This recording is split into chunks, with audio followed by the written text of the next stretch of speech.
For the next part of your textured creatures assignment, you're going to be making little springs that go on the back of your textured creature to hold it down to your watercolored landscape background.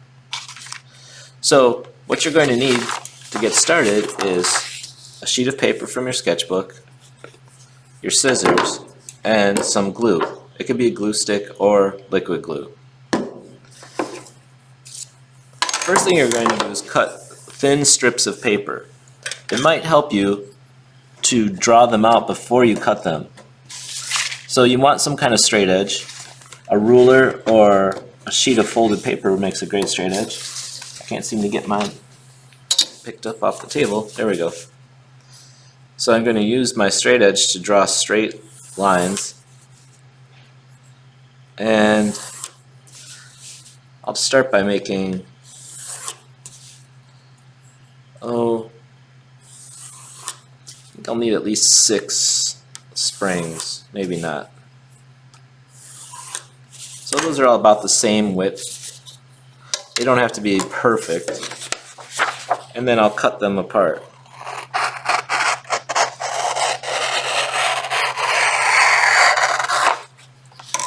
Alright, so this is one long strip.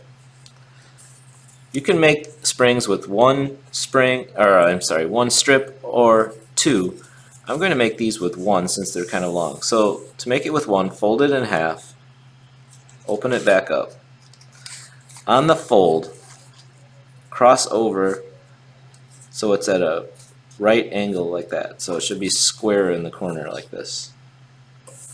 Then take the piece that was underneath, let me bend that a little bit. This one's under, this one's over. I'm going to take the one that's under and flip it on top. Push it down hard.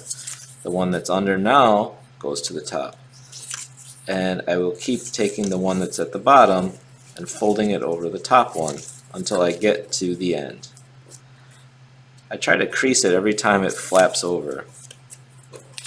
Now it's easier to do if you hold it in your hands like this.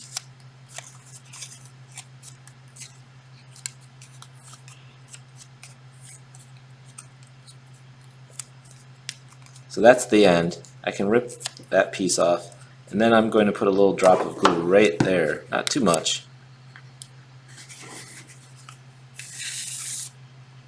Just enough to hold it together. Now I have a spring.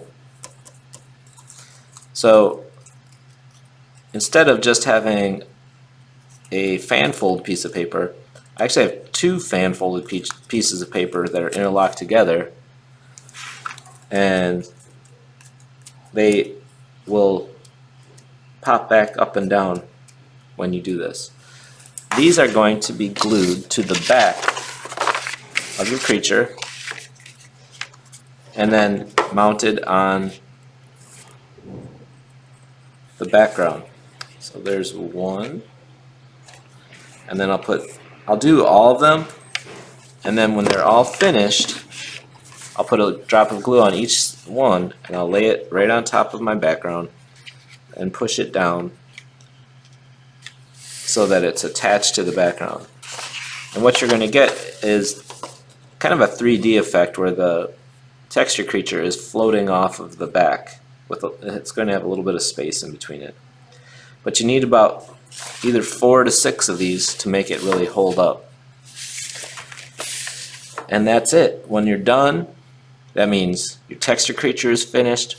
We're leaving those black and white. Background's fully painted. Creature's cut out and mounted on it. Then you can turn it in complete. And that's it. That's the last step of this assignment.